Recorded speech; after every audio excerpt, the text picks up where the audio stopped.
And where did you go to law school? Southwestern. Nice. So did my twin brother, Brad. Yeah, I love Southwestern. He's really active in there. So. Yeah, well, at least our law schools are accredited. Yeah. I mean, I've had people call me at the scene of the accident. They're like, I remember your steps, or, I remembered, a post of yours.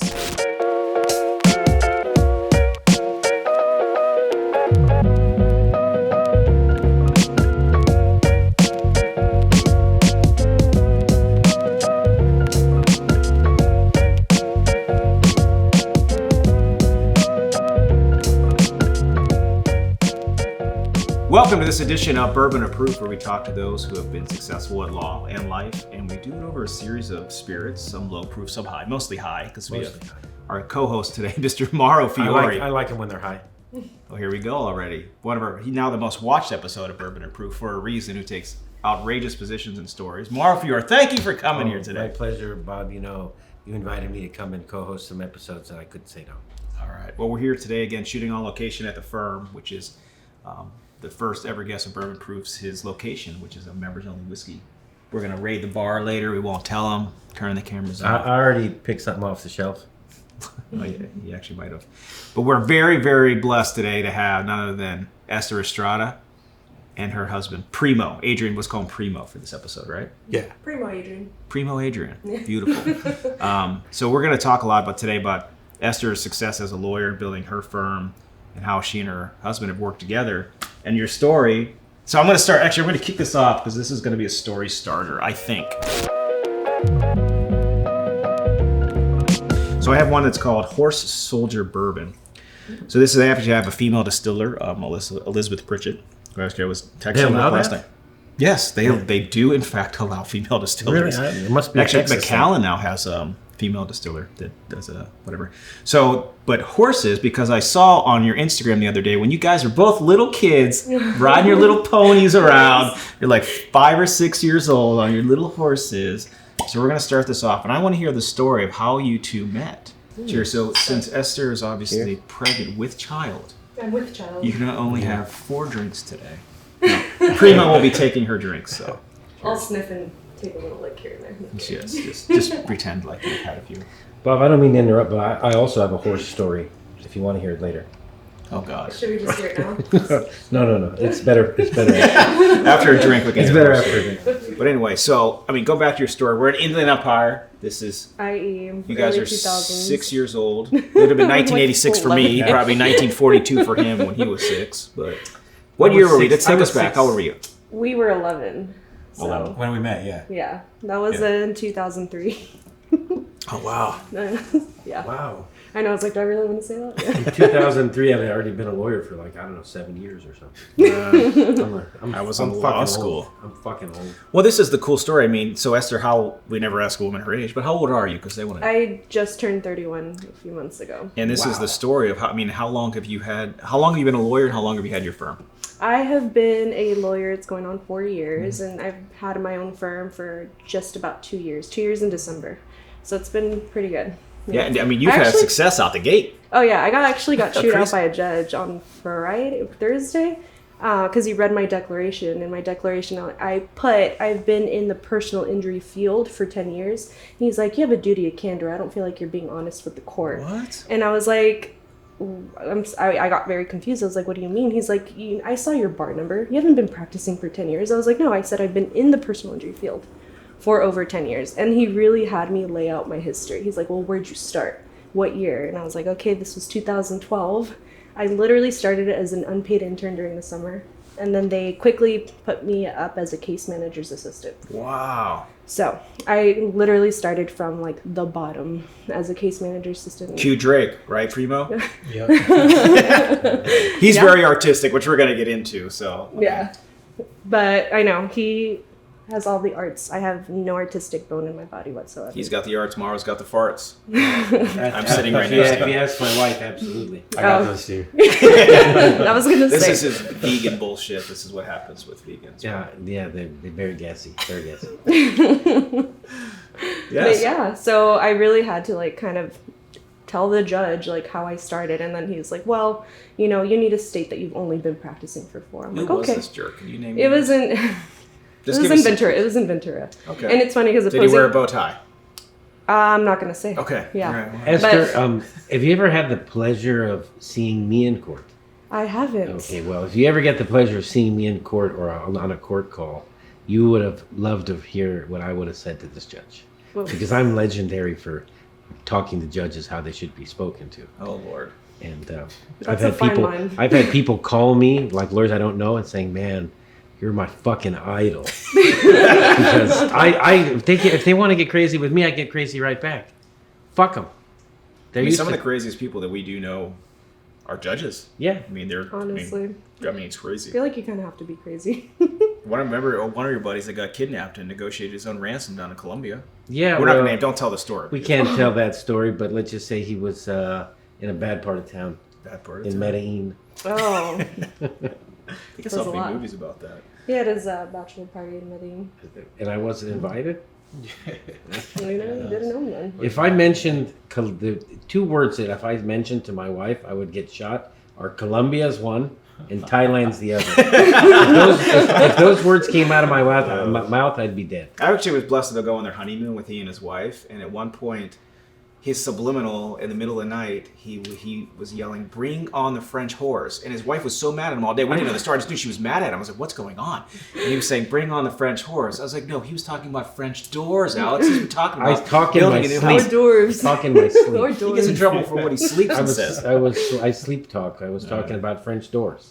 It's true. So Alex, if you're watching or listening, it was French doors. So at this point, whenever you're a case manager assistant. But by the way, so if you don't know what case managers are, the lifeblood of most law firms, the ones that quarterback treatment, they speak to the clients, make sure they're taken care of, make sure systems are being entered and things like this. And I was below that.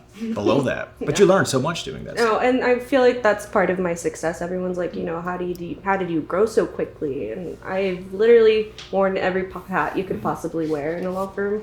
Case manager, assistant, case manager. Before I even started law school, I was the office manager for a solo attorney. So I essentially built out his systems and operations because it was non-existent prior to me joining. And what law school, what years of your life? 22 to 25-ish, or? Yeah, exactly. 22, 23 to 25, 26. And where did you go to law school? Southwestern. Nice. So did my twin brother, Brad. Yeah, I love Southwestern. I was really active in there. So. Yeah, well, at least our law schools are accredited. Yeah.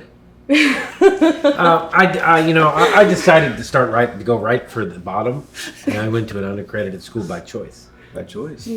So It's good. To build a character. Yeah. I figured I wanted to be the king of the dipshits. well, didn't you started out in the some of the IE too? Close, Diamond Bar, right? Diamond Bar is in L.A. County. It's close though. Okay, it's on the border with San Bernardino Pomona. County, but I'm from a Diamond Bar, yes, which is now just as sleepy and lame as it was when I was there. It's a diamond. Nothing in the going rough. on in Diamond. in the rough. So Primo Adrian, we're talking about how you entered the picture. I mean, from you guys were 11 or 12 until now. But if you don't look up Primo Adrian, and fantastic, not only artwork, puts on events, probably the best graphic designer. I mean, what do you want your wife to talk about, or are you going to talk about yourself?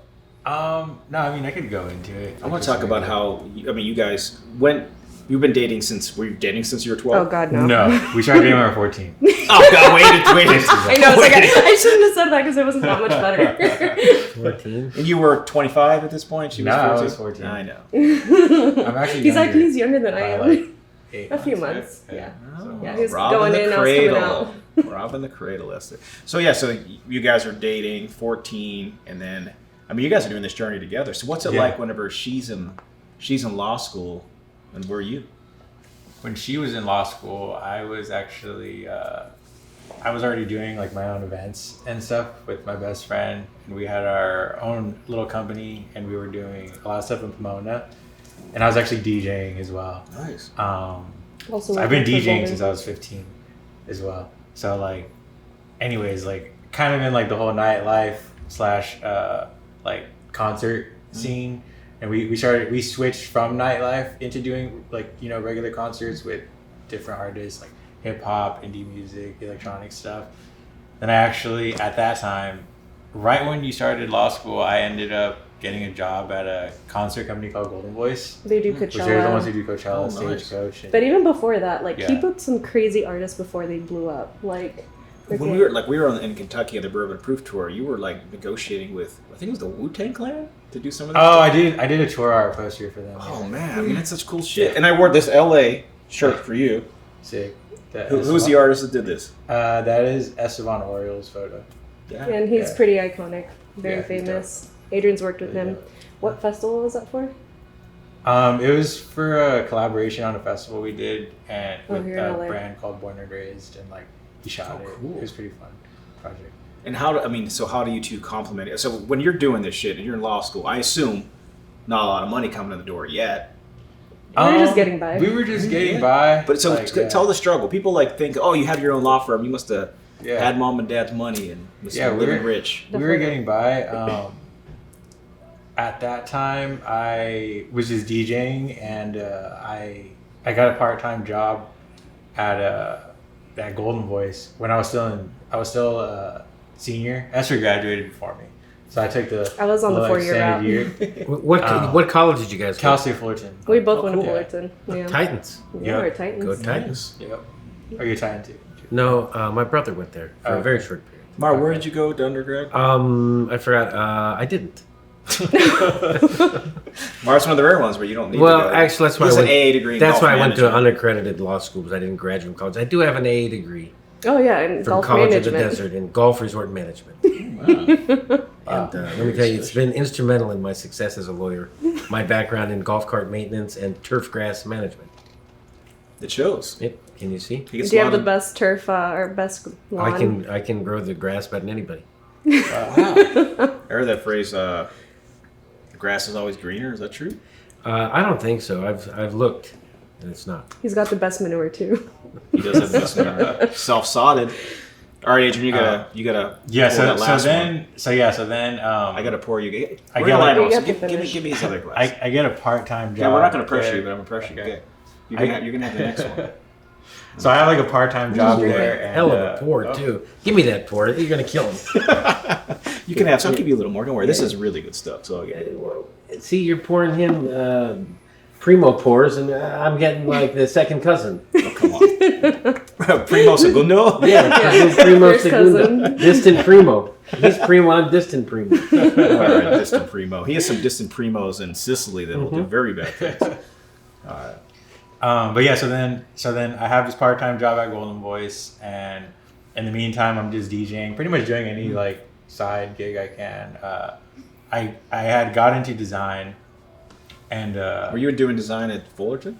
no. Wow. Well, I was like doing it. It was never something that I thought I was gonna like fully get into, but it was kind of like I started in high school learning how to design, and then like I started making flyers just for like parties and like my own little events, and then from there it kind of just started getting more serious. It's funny, when I applied at that job, there was 2 opportunities. One was for like a Coachella internship, and the other one was for like a graphic design assistant. I wanted the Coachella internship because like it was a bigger project, and then I ended up getting the design thing, and I was like, all right, well, let's see how this goes.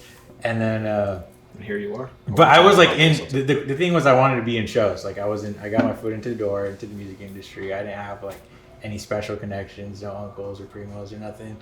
And It's and- funny though yeah. because I feel like design in particular kept following him.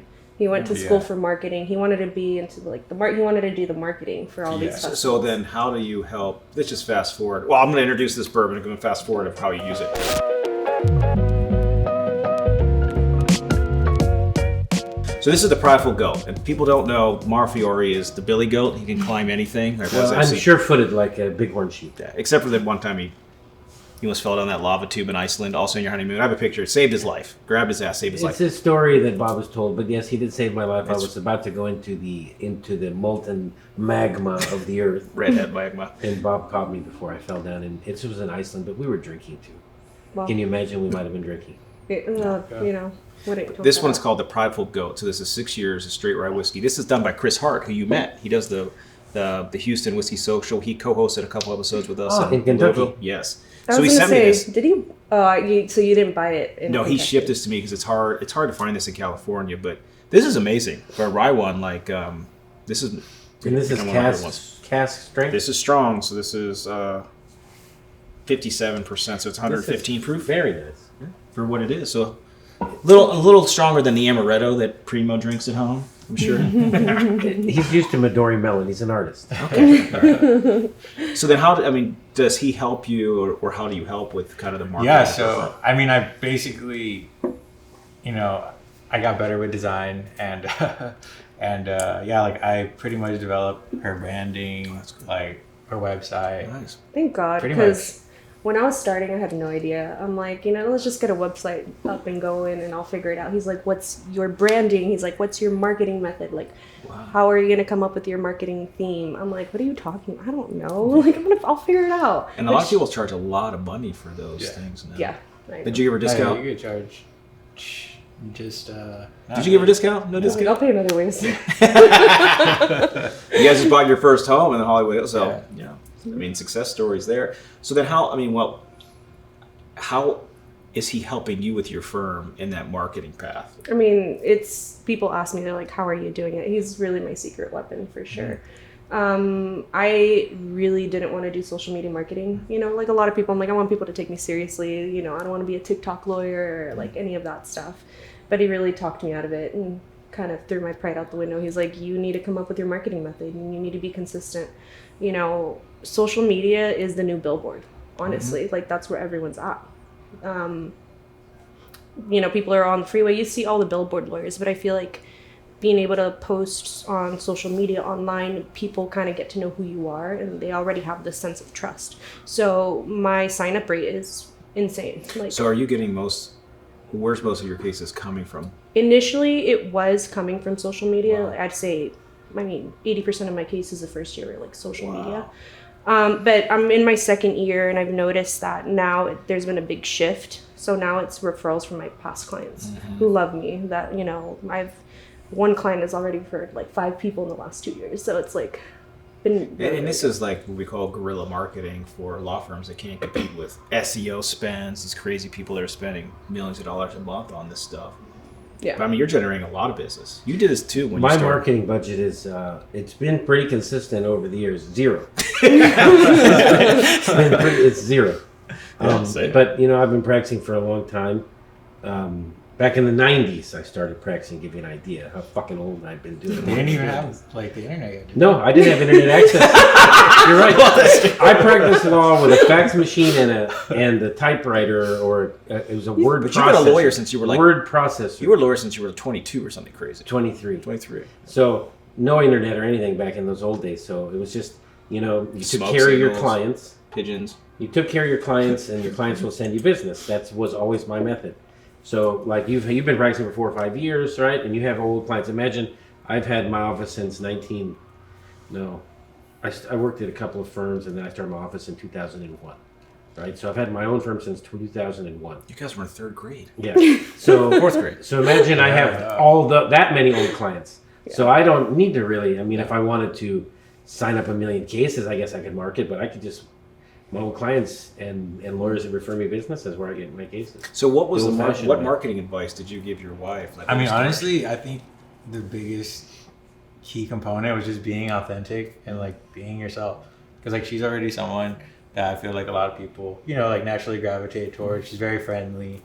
She smiles a lot. Yeah, she smiles. Yeah. Everybody loves people that smile a lot. Yeah, so like I feel like just if you have a great persona and people like easily can connect with you, like you're already 20 steps ahead of the person who is just quiet in the corner and just a hermit. But what about her brand? Yeah, so like that, it becomes your brand. You are your brand essentially, because then because I heard you talk once. I was listening to one, I think you were on a show or something, talking about how you market 2nd generation Hispanic families because their parents call you with the trust. Like, can you just walk us through, like, because that's a good niche and a good thing to talk and market. Yeah. Oh, definitely. That's definitely, like I said, it's kind of, that's us. So like we're like, okay, we're marketing to people like us, and like how are we going to connect with them and be a person they could trust, because that's what you got to do to establish trust with any client, no matter what business you're in.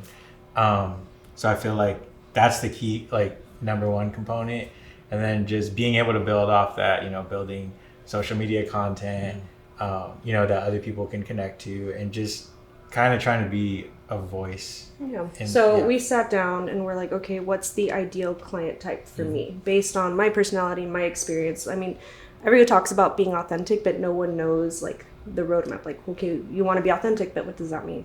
So for us, we sat down. I'm like, I'm a first generation, oldest daughter in the family. I handle a lot of stuff for my parents. He handles a lot of stuff for his family. We are the go-to person, and we want to market to those people, the go-to people. If like an elderly Latina gets in a car crash, who's the first person she's going to call? Likely her daughter, that handles everything for her. So let's market to that person, so that when that happens, they call me. They're like, hey, my mom got in an But what do accident. you do to get in front of them? Social media. But Again, what type of content are you? It's a great question. So Because you got to say you're bilingual, because Yeah. their parents speak Spanish. They probably want that trust. Yeah, right? no, and I mean, we do touch on that. I don't drive it as much, just because a lot of people naturally assume they're like, oh, she's a Latina, she speaks Spanish, which thankfully I do. Because that could backfire. But it's just a matter of doing a lot of consumer education, like what to do in the event of an accident, who to contact, how to approach the situation. So they think about that. 6 months go down the line, and then something happens, and they're like, who is that person that told me what to do, like in the event of an accident? And it's been really helpful. I mean, I've had people call me at the scene of the accident. They're like, I remember your steps, or I remembered that a post of yours, and they'll be calling me on like Instagram, which is crazy. Calling for you Like, can't call you from can call Instagram. from Instagram. I've had calls. I get from Marlo's Instagram. butt dials from Instagram, and it's just very inappropriate. What do you hear in the background? That's the inappropriate part. I like how he looks like to the producers when he makes a joke like this. like, And then he looks at the camera. It's like breaks the fourth my wall. I'm like Mr. Roper in the old Three's Company. Mr. Roper. Now he's dating I himself. look at the camera when I make it funny. I'm like, I didn't get the joke. Yeah. You never saw Three's Company? John Ritter. I know of Three's Company. I know the song. It's like the greatest show yeah. of all time. I wouldn't say it's the greatest show. of all Come time. on. Mr. Actually, I was Roper. in law school. His agent was teaching us an adjunct class in entertainment law, and he got the call when John Ritter died. Yeah, he when I was died, in he class. dropped dead on the set of the show. Sad. It's crazy. He had to come back, and he's doing a new series. Man, Yeah. we're bringing sad. How I Met Your Mother was the show he was on. I love that show too. I love that Oh, show. that show? I love that show. Yeah, That show's he was pretty the guy dope. that was on that show that he died. Wasn't Doogie on John that show? Ritter. Doogie Howser? I like that show Patrick Harris too. was on How I Met Your Maybe he replaced him, I think. Something like that. Mother. Dude, he's like 4 years younger. I don't know. All right, what did you bring? What did I This bring? one's really good. Come on, babe.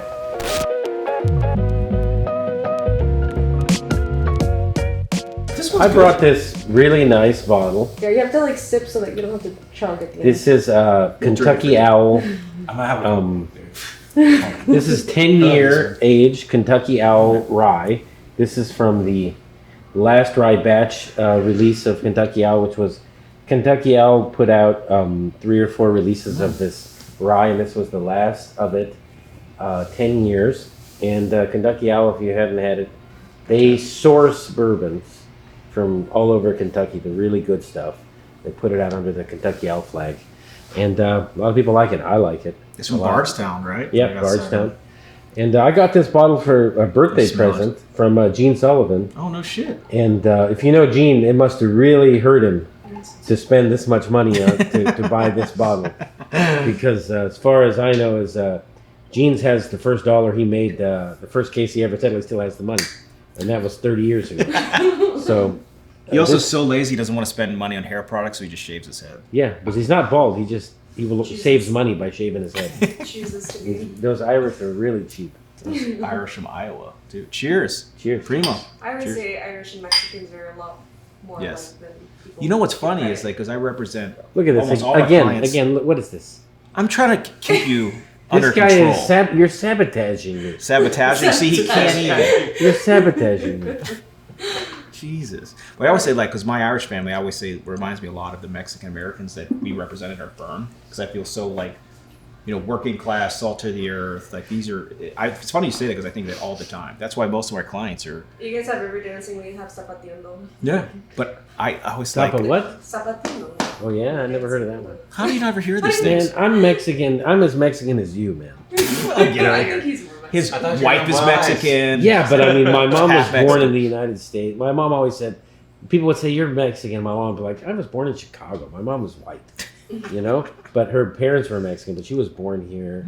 My mom was very, very American. She liked baseball, hot dogs. My mom Apple was pie. American. Okay, we Mexicans do. love baseball. Yeah, What is but this? I'm saying my mom was super white. They like hot dogs. But my grandma didn't. We my, cooked the hot dogs. my grandma, Yeah, I know. my grandma didn't speak That's not a English. Staples. That's the best food. My As soon as you grandma go out, didn't I speak smell English. that. I'm like, why did I fucking eat inside a Staples? Those Or not bacon, Crypto those now. disgusting bacon wrap dogs. And then Yeah. they have to run with their cards sometimes because people come up and try to narc on them. They got to move. I think that's fucked up It is because they fucked make up. the best. They're just trying to hustle, Listen, man. if you ate one of those bacon dogs, I hope you go straight home because if We not, lived you'll be, in they're the downtown best. LA if for not, 5 you'll be years. you'll be Those- hitting the shitter on the way home Mhm. at his gas station. It's a You have- cleanse after a long day of drinking. Man, this is a lot different than the last one. It's a lot different. This is really good. It's really good. It's a little. What do you think, Primo? What's the proof? It's pretty on good. this? You know what's funny? The last time I 115, had a bourbon and 112. whiskey was actually Bourbon. at Bourbon approved. Oh, wow. Oh, I remember vaguely in Bourbon and Proof. It was when we were there in we were on the same Louisville. bus. We on the were. same When we were bus. in Louisville, I mean, I was with Keith Bremer. That guy's like a devil. Yeah. He just forces you to drink from like 10 a.m. He's don't hang out with Bremer unless you're ready to get it on. So I was with Bremer that whole day. Then we ended up at some bar like in a basement, and I sat with you guys. Oh yeah. And I think I'd never met you, either one of them. And I was so fucked up. Can you imagine? Oh, I I was can't talking imagine. just pure nonsense. Oh yeah. I mean, That's just true. absolute nonsense. I remember I was out of my mind. You left a great impression. I like that mean, guy. I was just so out of it. I I remember, remember, like, if Mauro Fiore can make it as a lawyer. yeah, I was just out of my gourd. But that's when I met you guys. It was raining. And you were wearing your tiger suit. I was wearing Yeah. a tiger suit. That's where it came from. Dude, that's so funny. Like, the tiger suit's how it's taken off because since you did that. That's People my are at- that's my know, signature. That's when it started. He gave one to Governor Newsom. Yeah. Oh god, Dude, I he did has see one. that. Like, we have pictures with it. He I gave did it see to that. I never saw any pictures of the governor wearing it, but I gave one to the Oh, yeah. insurance commissioner, and he definitely posted photos did. of He sent himself it to wearing me. it. Good pick. He's like, Yes, he loved it. The insurance So that- commissioner. but he gave him a quadruple X. Yeah, He's I was, like, I, baggy I on it. was like, dude. I mean, Bob called me like 12 hours before this event with the governor and the insurance commissioner. He's like, bring some tiger suits. I was like, dude, I've got a medium and like a triple X. He's like, just bring them. I was like, oh, that's your branding right there. yeah, that's well, But it's true. You know how They're many of like those? You know how $100 many on of those Amazon. suits I've sent? It's so funny. Well, You know, that's actually a really good I've point. sent like Yeah. 100 of those to people all over the Tiger country. suit love. Everybody loves them. Only one person ever was like, "Oh, this sucks." Who would say something You like can this? imagine. I won't even name him on this broadcast. He thought it was cheap and it was shit. Wait, we were thinking, are these like Gucci or Yeah, something? and No, he they're was fucking like, I was like, Amazon. "Yeah, dude, I'm mailing Gucci tracksuits to people. I get them off some like bootleg Chinese website, like $60, but they're great." It's great. Honestly, I You know? see a tiger suit and I'm like, oh, Morrow. That's what I did think of Mauro. That's right your there. thing right there. Yeah, I send them out. People like I'm going to be running a couple Tiger Suit promotions. So in a month is We just should do, like, HQ an birthday eye- party. You Every gotta time- have the new suit. Every time you sell a case, just give him a tiger suit. Yeah, Yeah, see? I have the tiger. yeah, I like I'm charging you that. for I'm that, stealing that. You should sign the inside with your Yeah. number. He's gonna send invoice. Invoice them. Yeah, there you go. That's actually really Well, smart. how do you guys track a lot of your? We gotta get to one more bourbon. You gotta hustle up, Butch. I don't We know. got Come 10 more on. minutes. We'll do Come this one. on. Primo, That show if you for know, me. I can take this work off your hands if you insist. You want to help me with this one? I want to help you with all of yeah. them. I'll pull this over here. 'Cause I So- love the prideful goat. We're This doing is what happens 4. when I can't drink. Bob, we're doing 4. Yeah. Okay. You want to do 5? No, 4's good. I mean, if we did 5, I don't know if your producer here would be too thrilled with me. Oh God. Let me know when you want to get to this one. All right. Let me just finish Primo's second one. There we go. Can I get a little nip Well, of he's that? ready. A little nip of that? This is my favorite one. Absolutely. Brussels. Is that enough? God, this guy. Yeah, I had this guy drink for me at our Baby. Christmas party. No, the Christmas party. I was like, you have to drink for the both of us. Got sloshed. I guess I My did. office was So like, I noble. like drinking, dude. Adrian needs to be more drunk. He's She's funny. like, because my fun, like people always say, like Chrissy, my wife, like, how do you let him drink so much all the time? She's like, It's awesome. He's hilarious. He's like the nicest guy when he's drunk. He's so funny when he's drunk, unintentionally, which makes it better. Oh, I have spent like extended periods with Bob, like under the same roof. Like we I've did like noticed. 6 weeks vacation in Europe, and we had the best time just getting drunk and playing Uno. yeah, That it was just, Bob's the same way. Whether he's drunk or sober, he's the same way. that's true. And I always tell people he can really fucking drink. So don't mix with him unless if you think you're gonna go drink with Bob, you better be ready to go drink with Bob. Because this guy can really dancing drink. shoes on. Yeah, because he's not like gonna have a couple. He's gonna drink the whole fucking bottle, and he's still fine. Like doesn't do nothing to him. I don't know how he does it. I don't know if it's a gift or a curse. It's a gift. It's I a just gift. answered my question. But, But I want to know what systems, because like we fast forward, you start off as an assistant or office clerk, case manager, assistant case manager. Yeah, I'm junior associate. So you're growing your firm. I mean, you have your own space. You're hiring. So where are you now? People like to hear the success stories of. Yeah. So I just celebrated 2 years, and as of right now, it's 7 of us. Thank you. There you go. I have my first associate attorney. It's been amazing. It's She's a big helping me. time when you find your first associate. I felt like it was scarier hiring my first associate versus when I just went on my own. Because when it was just me, I'm like, it's just me. I'll figure it out. But now I have like 7 other people I have to like look out for. But it's also, it holds you accountable, because like I think about it all the time. Like you gotta keep the cases coming in and earn for how many people's families. You know how much? You know what I would say? I work for my employees. Yeah. Man. Honestly. I work for them, man. I mean, they all have families, kids. They, health insurance, everything. I'm keeping all the balls in the air for them. Yeah. And I have like 40 employees, imagine, and like 7 lawyers who work for me. So I'm in a different, little bigger, but I already feel it. you I work for them. If it was just me, shit, I could just do it myself. I was a solo for years. Yeah. I was a sole Solo's practitioner fun, 5 or but 6 years. It was fun. It's a being different solo, fun. but it's a different. Yeah. So So speaking of birthdays, there we go. The last one. what a segue. You see that? They call that a segue in You actually pronounced that one entertainment right. This is, sorry, Charles, that I snagged this off of your shelves here at this beautiful, what is it, the Firm, the private bourbon Yeah. retreat. This is a famous bourbon. This is the Old Forester birthday bourbon. Yeah. So I have been to Kentucky with Bob, I think twice. We did this one once for sure. And we went to the Brown-Forman Distillery on Main Street there in Louisville. And we heard the story about this. So this is, every year they release just a few bottles. They won't say how many, but like it's supposed to be one less, barrel. They just take one like barrel. less than 100 bottles of this every year. Less than 100 for sure. On the birthday of, I think his name is George Brown. Yeah, George Brown, the guy who started the Brown-Forman Distillery. They release it on his birthday every year, a few bottles, and pretty much it's impossible to get. That's why when I saw it up there, I said, Charles won't mind us dipping into it. So this is a very, very rare bourbon, the Old Forester birthday bourbon. And it's random, right? Because it's whatever random bottle comes out on the birthday, the first one off, that's the birthday. I was reading the tag. It's cool. It's September 2nd every year they release it. There it is. Yep. And I think Brown-Forman now owns Jack Daniels. So it's a big company now. Just making shit up at this point. I might be making that up because I'm occasionally known to claim I invented the question mark. That's a very good Austin Powers joke. He's a penchant for buggery. A penchant for buggery and prone to outrageous claims like he invented the question mark. And narcolepsy. And low grade narcolepsy. Bob, did you see how I passed out in Dallas this weekend? I did. Your wife sent me photos and a video. They're in a high rise and you just passed It was a out. long day, man. If I was at the dentist yesterday and I fell asleep when he was doing a root canal, I bit down on his hand and he had to put a thing in my mouth to keep it open. All right. And So he first was of all, like, no one ever fell asleep during a root canal. happy 2-year anniversary of your firm, Thank birthday. And you guys now bought a home in the prestigious Hollywood Hills. And this guy is your neighbor. And I know. as an added bonus, they moved into my neighborhood. Wow. Added bonus. But I mean, it's a big thing, right? I mean, your family's starting. Yeah. Good Not a bad girl. first starter home. Shit, Hollywood Hills. Yeah. Yeah, it's I mean, cool. I was playing in the LA TLC, Los Angeles Travelers charity, which I am a board member emeritus, as is Bob. I was past president. Bob was past president. I never wanted to be president because I don't have that much time a on lot my of work. hands. A lot of work to be president of any of these This is organizations. good. but I'm a board member. And so we were playing the golf tournament. Esther was behind me in the group. Nice. And I spoke to her, and I asked her randomly, where do you live? She goes, I live in Hollywood. I said, oh, where? She said, on... Listen, everybody knows where I live. They've been to my house. I have a Halloween party every year. Oh my God! Have you never been to a Hollywood Halloween party in Hollywood?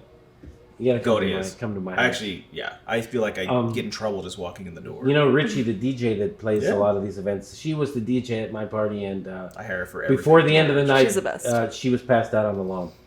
So the DJ. So she DJ'd an event for me whenever we were in Atlanta recently, and I don't know how it happened, but like I ordered pizza. I love pizza. Saves my life. I had an autobiography. Pizza saved my life. So I ordered pizza. We're outside like some fancy hotel, and I go out without shoes just to go grab this pizza at the valet, and she's out there. And she grabs the pizza, she takes a slice and just runs. I was like, what the fuck? Where did she go? She takes a picture and she's just eating the slice in her room. I was like, what the fuck? Like, I just saw you. But she plays the best shit. I mean, you should, Honestly. as a DJ, she's the one, she did Mardi Gras. Were you there for last year where she does the open at the guy with the piano? We were there for man, the she's so opening good. party for Bourbon and Proof, and he's like, "Who's DJ?" That's her. He actually, no, I know, and yeah, he She like does went. great. And So when followed I her. saw Esther at the tournament, she told me where she lived. I said, I live around the corner. I was live like, "Oh, shit." less than a mile from where they live, literally less than a mile. And I told her, I said, well, how long have you been in the neighborhood? I've lived in that neighborhood for over 20 years. So I know the neighborhood. But I told her where the coffee place is, the bakery, and all this. So, we have to get What together a nice here. neighbor. You got to go to Mercado. Have you been to Mercado yet? Oh yeah, Yeah. I love that spot. Mercado's great. So he's on the neighborhood watch committee, just so you guys know. God. Yeah, He so actually I'm going to stopped add crime. you guys to this. Do you remember the time you stopped crime in your backyard? Yeah. Yeah. I actually thought it was a joke, and his wife showed me pictures when he tracked this Well, I was person that was watching- obviously on drugs, hopping fences, and he ended up grabbing a picket and beating her with it. No, I for didn't the beat cops. her. I might have given her a little love tap. But I was watching. He stopped crime. The neighbors. It was on the neighborhood watch. I Like, have people a hopping guest fences house in in the my backyard. backyard, right? I have a guest house, so I'm in the guest house on a Sunday afternoon watching football, and I check the neighborhood watch. But on my street, it's called the Watchdogs. It's a WhatsApp group. You should definitely add him. This guy's Oh, like wow. our watchdog. And I they got someone like, already. and they're always, and they're like, and these did. people have nothing to do. It's like literally, who's this guy in front of Mara's house? It's like, that's my cousin. I said, I agree. It looks like a criminal, but he came over. He came over to have a drink. But I agree. I'm thank God you said something because I wouldn't want him in the neighborhood either. Okay, so they were saying on the thing on WhatsApp, there's some crackhead in the neighborhood who's like jumping over people's fences and like through their backyard. And I was like, really? And they're like, yeah, he's at Joel's house. She is a girl. She's at Joel's house right now. I was like, Joel lives next door to me. So I went outside. I went out the door to my guest house to look. And I said, I don't see this person at Joel's house, because I had to walk like 20 feet to look in Joel's backyard. And I turned around and she was going inside my guest house. Yeah. So I guess I must have missed her by a second. And I was like, hey, what are you doing? And then she turned around, I'm looking for my friend. And she started running and I chased after her. and I have this crazy scar on my arm because I fell down. And this like one of my landscaping, Goat, right? one of my landscaping like things did this big, I have this huge scar. Was it a hoe? She was a normal girl. No, it was in a gardening hoe. No. So I had chased her, and she ran and ran and ran, and I chased her down the street and I caught her. Yeah. And I called the cops, and the cops came and got her and stuff. And then it was funny because the cop he's like, hey, I thought she said she was at your house. I was like, yeah. Well, how come we found her shoes like a block away? I was like, well, shit, I chased her that far. You know what I mean? So then but they arrested her. They didn't do shit to her. I mean, you know what gas? It's the city of LA. Hollywood doesn't exist, first of all. There's no such thing as Hollywood. It's Los Angeles. Yeah. So in the city of LA, George Gascon gives the criminals a happy Here we meal. go. Gives them a happy meal and says, thanks for coming to visit us at jail, and we hope you do better next time. Is this why you're moving to Palos Verdes by me? Yes. Come on, man. Because Come I'm on. tired of fucking city of LA and the bullshit Gascon. You know Well, what I get mean? on his watch group. And Yeah. So Isn't Mars that is where you probably bleeding from his scar, telling the cops this poor lady assaulted him. Charge her. I bet Yeah, you did it. well, you know what happened was I got tired of chasing her. So then I did grab it was a shovel. A shovel that was like there when I was chasing her. I grabbed the shovel in case she's armed, I don't know. So, but I realized she wasn't armed after a while. But then, so I got tired of chasing her. So then I reached out with the shovel and I swept the legs. You know, I took her down. I took her down. Again, he looks So at the you were producer. close. He's like, it's Yeah. good. I got her down, and then I dragged her back to my house. I called the cops. And I told her never come back to this neighborhood. And I don't think she's been back. So, Primo, don't worry. I'll put you on the text chain. You'll love it. Yeah, it'd be good. There's a guy named Mateo on there who's like literally on his balcony 24/7 with like binoculars. It's like better than 24-hour security. This is nice. Everybody comes in the neighborhood, he's on them. So maybe you guys, don't look like the normal people in that neighborhood. Yeah, no. He We're might be actually on the you only- too. Yeah, He might be on you already. We're like the only Latinos. Yeah, just On the me and you. block. That's it. You You know guys. who else lives in our neighborhood is Arsh Hamanpur. So Okay. he's in the Ah. neighborhood as well. Who's that? This is another lawyer. Famous Yeah, traveler. so he's That's funny. he's up the street. Oh, And you met him. yeah, you know that. So yeah, he's there. And who else is on our neighborhood? This old school trial lawyer named Maro Baruzian. You know Maro Oh Baruzian? yeah, Maro, but the Armenian female version. yeah. I didn't know she was in your. She lives in the neighborhood too, and a bunch of other lawyers live in the neighborhood. So I'll fill you in all the details. We'll have to go to the French bakery for a baguette. Definitely. I know. I told Adrian about it. So now, I mean, now that you have your family star, you have your first associate. Where is Estrada Law going to be? It's a 5 great years. question. I feel like we've been growing very quickly. 7 in 2 years is kind of crazy. Because you have so many cases come in organically, I assume. Organically, yeah. Like Most keep- of them are organic, and it's just growing really quickly. I mean, I'd like to keep growing the firm. Obviously, keeping our integrity and customer service. Because something I tell people is we're essentially in, we are providing a service to our clients first and foremost. Like, and we have to make sure we keep our customer service, up to par. So that's what's kind of helped our growth. Are you training all of your employees every time? Yeah, well, we're getting it to the point where my employees are now doing all the training, but systems and operations Oh is so God, he's gonna smooth. die. I'm not even buzzed yet. What are you talking I saw this guy. We were at the Kings game, and he Hey, had a Kings. michelada, and I thought he was going to die. Yeah, it's just Just to meet you? No, it was great. Look, right It now went, it's happening. it again. went down the wrong I have a video of hole, this. it went down the wrong pipe. You know what I'm talking about? We had to carry him up, and we thought he was I was going with to die. Nick Dagger. Nick Dagger. Dagger brought me a michelada. Dagger, great guy, by the way. Love him. A real family man. I hang out with him because his kids are Same age. and he's got these cute daughters, and Yeah. my son is taking a liking to both. Oh, of them. here we go. No. Yeah. Max, Borrow Max, Jr. Max the donut dude. My son, I love him. He's so Um, cute. He is. he can't decide which one he likes They're because both 2 years older than. Well, no, Lana's about one his of them's a age. year younger, one of them's a year older. So he kind of he kind of plays both of them. So I like his Yeah, there style. you go. I like his style. I like his style. We're keeping her away. I'm just Yeah. kidding. But Dagger gave me this michelada that I think he laced with fucking arsenic. The Kings game because I drank two sips of it and I could not stop coughing. I was It was coughing bad. up a lung at the Kings game. What was it, the tahine that got you? I don't know what got me. Golly. It got me. No, fucking bad. I can't drink that kind of shit. It's just because they put Worcester sauce in it. They fucking put Tomato It's just sauce. too much. Yeah. I'm the same way. Unknown. So. You got to go I down like to straight. Ports of Call if you want to see Mexicans drinking micheladas. Go down to Ports of Call in Long Beach on a Sunday. They're drinking them by the pitchers with shrimp and pitchers of that shit. Because my Mexican family, they go down to Ports of Call in Long Beach and they drink michelada by the gallon. Jesus Christ. Not a fan, personally. Me neither, I'm not a fan. Yeah. No, I'm not either. But yeah, Dagger tried to poison me. at the end of the day, gossip lawyer tried to kill you. Yeah, Gossip Lawyer tried to kill me. Gossip Lawyer's been good to me over the years, but he kind of threw me under the bus a couple times. Where he threw me under the bus, but that's good. I like that he keeps it honest. Yeah, he does. Gossip. You ever It's been on honest gossip? You ever journalism. been a topic on Gossip I Lawyer? have not. Okay, I've well, been I've under the been- radar. I had a problem with Jacob Emrani and Oh, I that's think everyone did. Gossip Lawyer threw me. So a under good the bus. marketing tip is if you see a billboard lawyer, just have one number different than their 1-800 number or one letter different on their website. Am I right, Maro? Yes.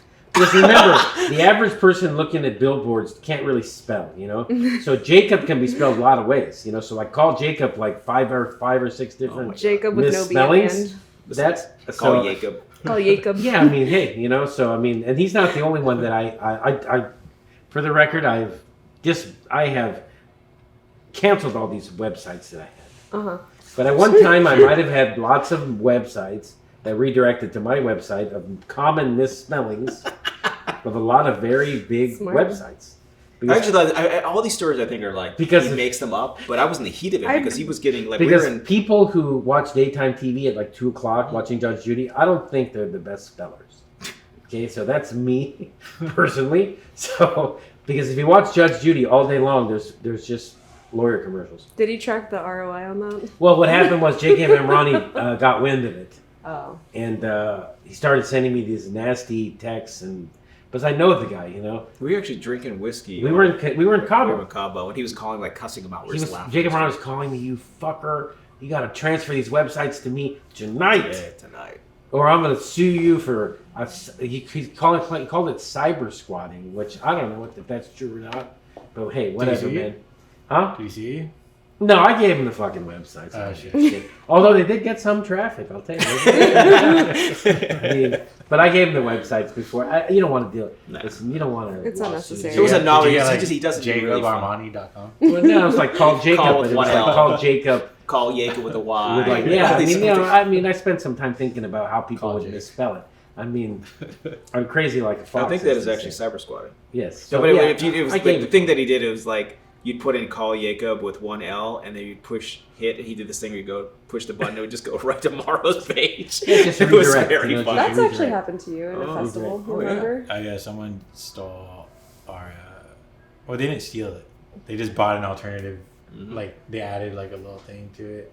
Oh yeah. Same thing. Cyber squatted. Yeah, cyber squatting. It was a band, and they're like. It was a band just trying to go viral, like, but Morrow's gone viral a few times. Not the yes. good one. Not the Penicillin good was one. the Luckily they have medicine for that. Well, speaking of medicine, this actually Old Forester started off as a medicinal whiskey because Old Forester was a doctor. They called him old because he was an old. During the Prohibition, Yeah, true.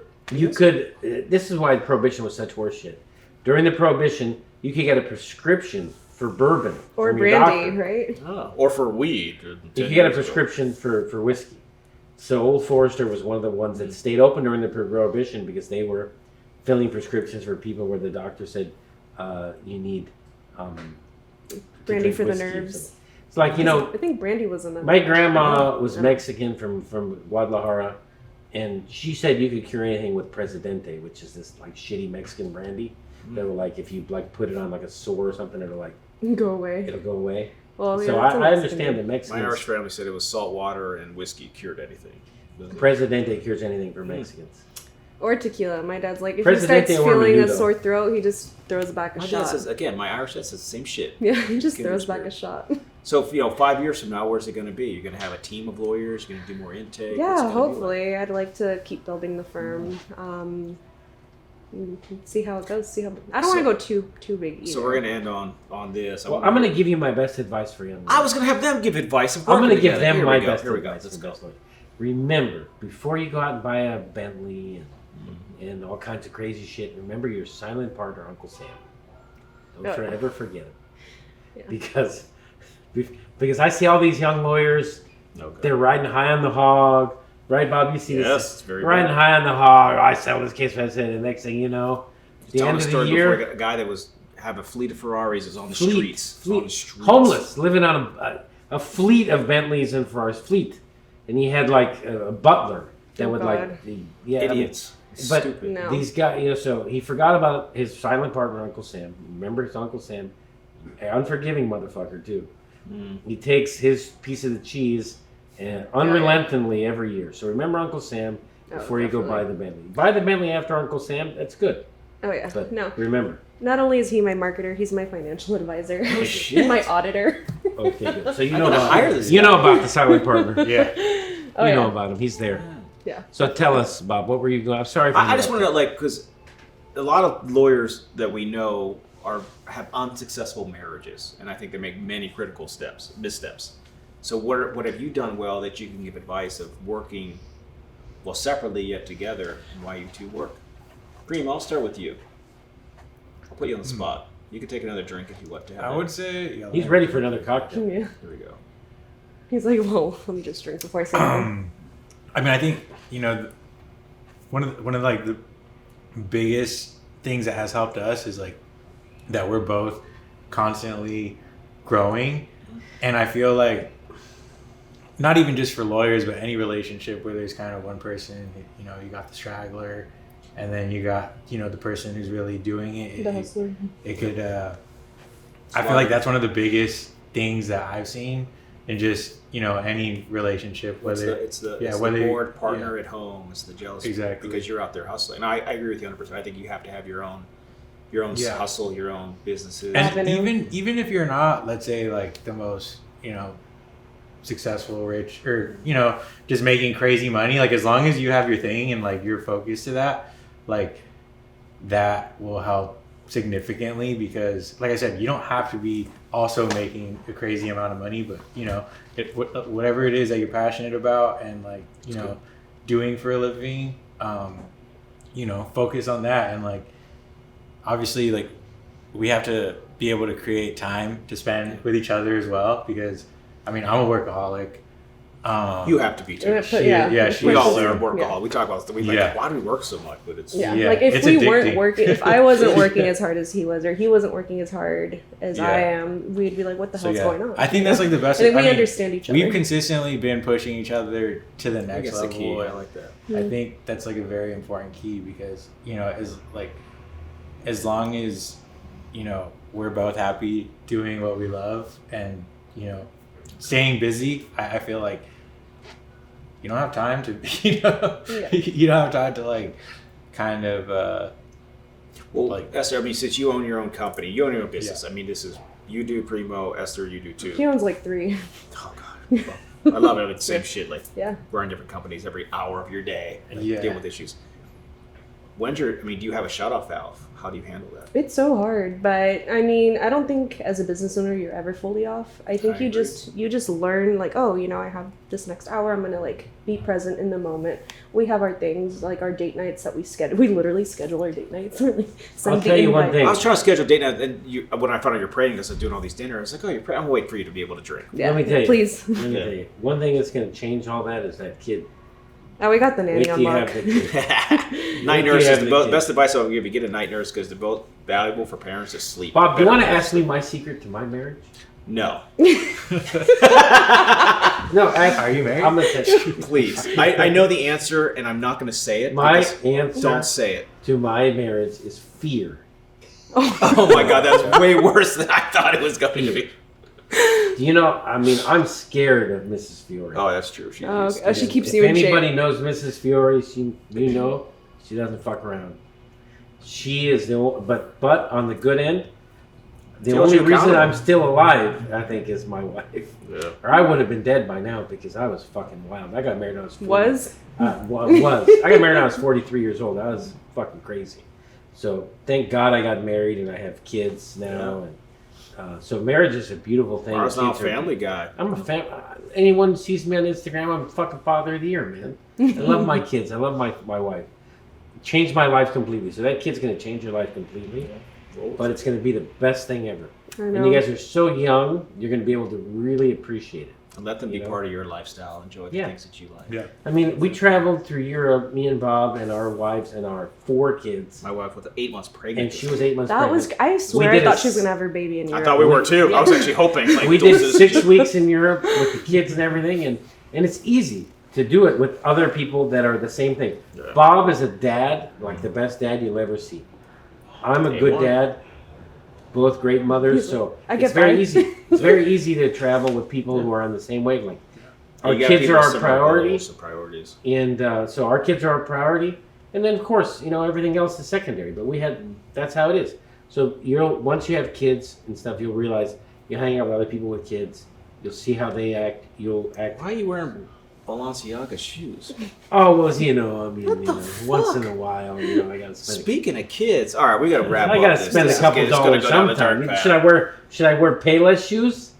We used to shop at Payless. I used to do only Velcro at Payless because they're very easy to get on. Should I wear Pro Wings from Payless? Did you wear Pro Wings? I never had Pro Wings. Huh? Shacks? Oh, yeah. And ones? Should I wear and ones?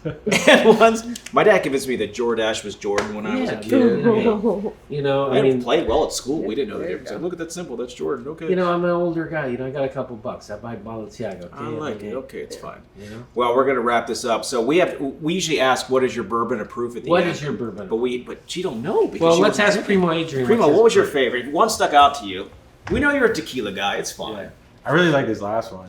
Oh, The nice. birthday? The Yeah. birthday. You have a very expensive palate. That's like $2,000. That You one got was an good. expensive explains palate. it. So when I go to legal conferences, people know that I like whiskey bourbon, obviously. So people like find me and give me a bottle of whiskey. Yeah. Somebody one time, I was at a TBI conference, TBI Med Legal, like 2 years ago.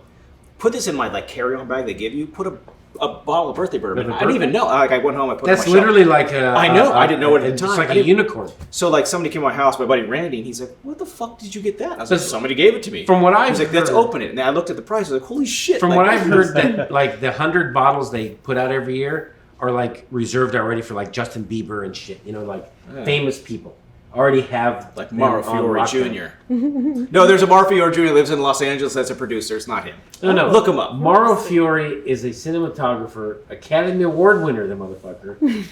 He's the cinematographer of Avatar, Spider-Man, Armageddon, all the blockbusters. And his name is Mauro Fiore, which is an odd name, right? But guy lives in Nebraska, the son of a bitch. He's one of those people that lives out of state. He's always lived in Nebraska. So every year people look up my name. They figure it's got to be the same dude. And they send shit to my house like to autograph. And I don't want to disappoint him. So like I autograph these, Oh my God, I did not these know Avatar posters. I autograph them and send them back to the people. Oh People like, I'm your biggest fan. They send me Avatar. I live in Hollywood and my name's Mauro Fiore. How could it not be the fucking Academy Oh my Award winner? God. You know? So they send me Avatar posters and Spider-Man shit. I don't want to disappoint them. I sign the shit and send it back to them. I tell them, you know, keep dreaming. You can be like me. I send the shit back to them. They've been inspired by Mauro Fiore. I inspire them, you This know? guy. Meanwhile, the real Mauro Fiore lives in Elkhorn, Nebraska. So if you want to find the real fucker, send the shit to There we Elkhorn, go. Nebraska. No, You want to send the fake Mauro Fiore Academy Award winner? Send it to Hollywood. There we go. Well, LA, City of LA. All right. City of LA. What you guys now live in, like Hollywood proper. So, guys, thank you for coming on so much. You guys, where can they find you? Just give IG. What's the best way for people just to hit you up? Primo Adrian? Instagram, primo.adrian. Primo. Or Need Pastel. Or Need Pastel. That's his company. What is the Or other Ugly one? Primo. What's it called? Need Pastel? Yeah. It's Wow. like, You need Fancy. it. it means need, pastel is like cake, you know? Need cake. Pastel? Pastel, yeah. Pastel. Oh, pastel. Oh, Need Yeah, yeah. I Pastel. thought you meant like pastels, like I thought you meant like Yeah. Art Basel, you know? No. I've been to Art Basel before. Oh, really? And I'm not much into art, but I'm into booze and partying. I was gonna say, I was like, for the parties. I'm into booze. All right. Pen shopper buggery, too. Yeah, Esther, how do they absolutely. find you? I am Esther the lawyer on There we Instagram. go. Yeah. Well, thank you guys for coming on. Thank you for choosing the birthday Thank you. bourbon, man. It's very nice. Best of luck to you, Esther and Adrian. Primo, thank you. Thank you. Peace and love, as Ringo Starr says. Peace, love, and dope, as Terrence Mann said.